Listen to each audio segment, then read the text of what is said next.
Okay, so the next stanza. The dying fire in need of logs, the first one held hers back. Four of the faces round the fire, she noticed one was black.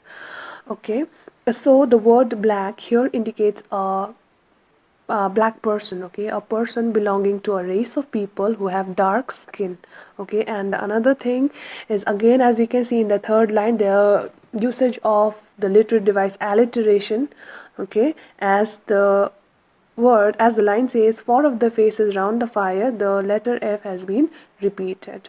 Okay, so, and with the starting of the first line, the dying fire in need of logs. Okay, so here with the first line, we see a key character in the story, the dying fire.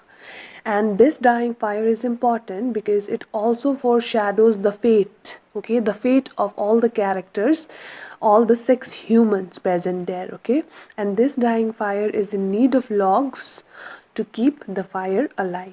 Okay, so the next one, the first one held hers back. Four of the faces round the fire, she noticed one was black.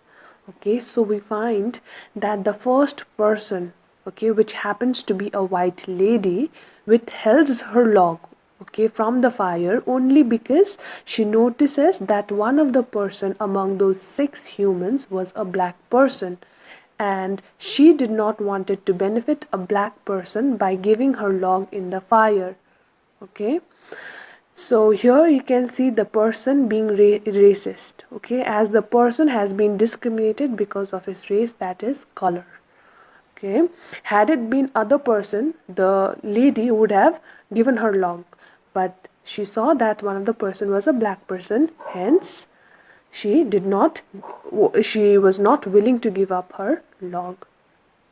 Okay, so hence the first person or the white lady here is not even willing to warm herself only because she did not want to help or warm the person whom she looks down upon because of his color or race. Okay, therefore she withholds her log from the fire.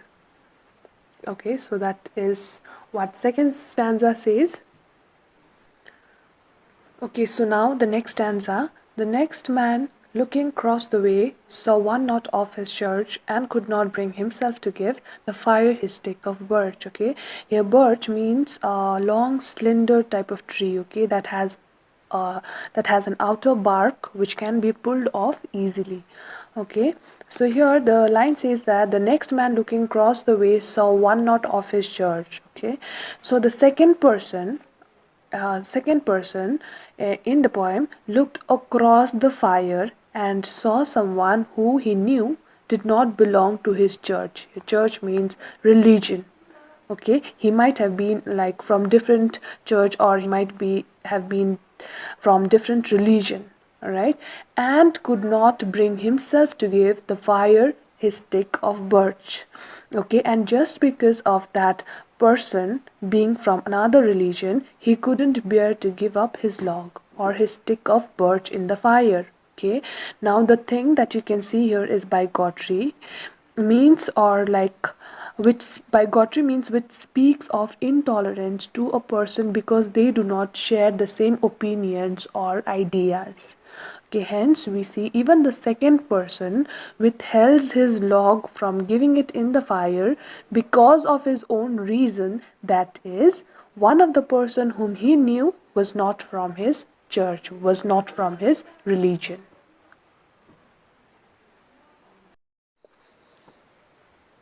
Okay, the next stanza. The third one sat in tattered clothes. He gave his coat a hitch. Why should his log be put to use to warm the idle rich? Okay, so the word meanings.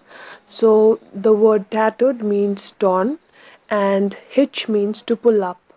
Okay, so with the very first line, the third one sat in tattered clothes, we come to know that the third person seems to be poor. Why? Is because of his description given, that is, he was in tattered or torn clothes, okay, that too in such kind of weather, which gives us a hint about he being poor.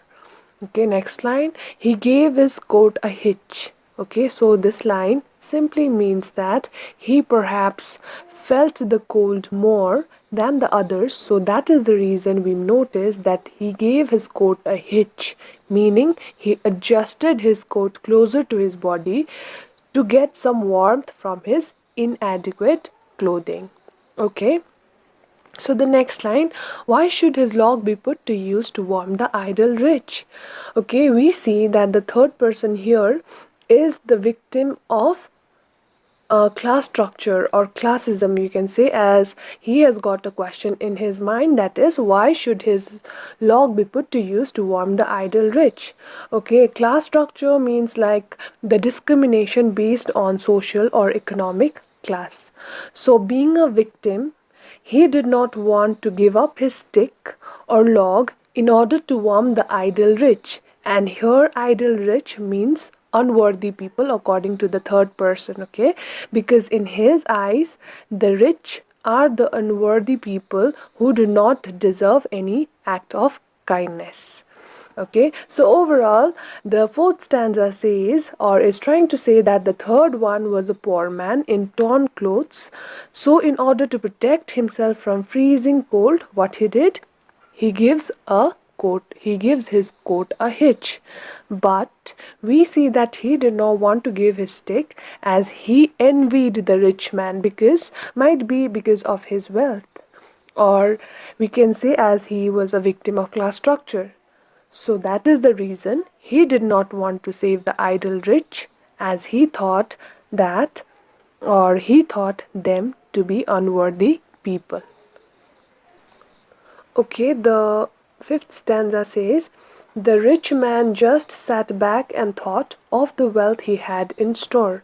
Okay, so the lines are simple here, which means that the next person was the rich man who just sat back and thought about his wealth. Here, wealth is the log which he had, like everybody had with them, okay, a log or a piece of wood, and he, that is the rich man here, is holding it selfishly as to keep it away from the poor. Okay, in the next lines we see, that is, and how to keep what he had earned from the lazy shiftless poor. Okay, and in the next two lines we see things like class again and greed, or you can say miserliness. Okay, greed of the rich man, or you can say miserliness of the rich man, that is, he thinks as how to preserve his wealth that he had earned, okay, and how to protect it from the lazy shiftless poor. Here, lazy shiftless poor in the last line means from the people who lack any ambition and energy. Okay, shiftless poor means people lacking ambition or energy. Okay, so as we see these two stanzas, that is the previous one, the fourth stanza, and the fifth stanza, we see how the rich considered the poor as lazy shiftless, which means lacking ambition and energy, and on the other hand, how the poor thought the rich to be unworthy. So in this way we see both of them, due to their prejudice, keeps their firewood to themselves and does not give their firewood to work as a fuel in the dying fire.